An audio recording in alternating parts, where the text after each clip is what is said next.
Kriza aktuale financiare këtu në Shtetet e Bashkuara filloi me krizën në tregun e shitblerjes së shtëpive. Vetëm pak vjet më parë, biznesi i shtëpive ishte shumë fillimprurës. Në këtë klim, shqiptar-amerikani Sami Gjoka hapi pikërisht një biznes të tillë para 4 vjetësh, por tani ai po vuan pasojat e krizës.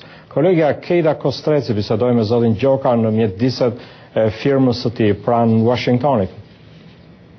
Gjoka e ka të vështirë ta besojë se brenda 4 vjetësh firma e tij është ndërruar nga një biznes që nxirrte fitime pa vështirësi në një biznes që tani po mundohet vetëm të mbijetojë. Kjo krizë ka ndikuar natyrisht shumë keq në biznesin tim, por arsye se biznesi im real estate që ka të bëjë me blerjen dhe shitjen e pasurive të patundshme, është drejt për drejt, është vetë biznesi për të cilën po flasim. Zoti Gjoka shpjegon se tani edhe kur blerësit kanë para dhe kanë kreditin e mirë, bankat kanë frikë të japin kredi pasi nuk dihet nëse vlera e shtëpive do të ruhet apo do të bjerë më tej.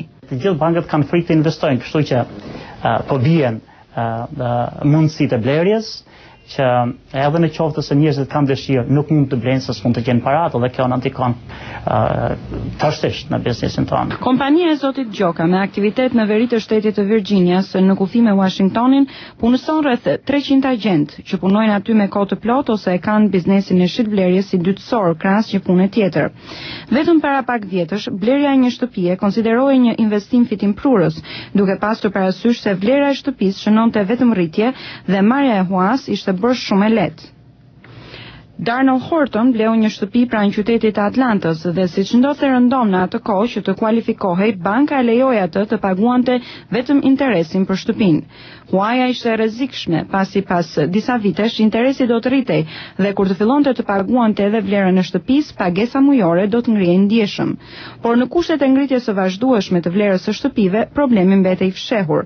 Kur çmimet e shtëpive njihnin vetëm rritje, ata që kishin vështirësi për të paguar këstin e huas mund t'i shisnin shtëpit, të shlyenin huan dhe madje të dilnin me fitim. Por me rënien e çmimeve, shumë huamarrës që nuk paguanin dot këstin e kredis, filluan të falimentojnë dhe shtëpia e tyre konfiskohej nga banka. Në këtë rast, banka humbiste sepse i mbetej në dorë një shtëpi e cila kishte rënë në vlerë. Shumë banka dhe firma të tjera filluan të mos japin kredi. Profesore Linda Kiss e Universitetit të Marylandit thotë se pa kredi, bizneset ngadalësohen dhe disa kompani mund të duhet të pushojnë nga puna punëtorët. Këta punëtorë fillojnë të mos shpenzojnë para dhe kjo dëmton bizneset e tjera. But they're not going to go to restaurants, they're not going to buy new clothes.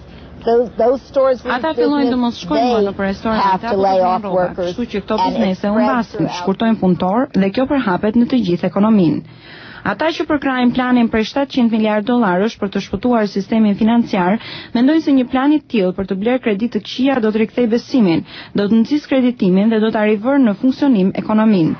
Sami Gjoka shpreh optimizëm për të ardhmen, duke thënë se nuk mendon se kriza në tregun e pasurive të patundshme do të zgjasë më shumë se 2 vjet. Unë në vetvete mendoj që tani për tani e gjitha e jona varet nëse do të mund të mbijetojmë këtë krizë të shitblerjeve të shtëpive.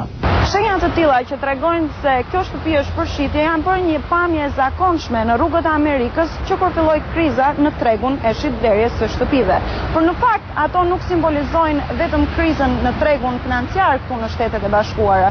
Më shumë se kaq, ëndra amerikane ka pësuar një goditje që kur filloi kjo krizë. Për Zërin e Amerikës, Keida Kostreci.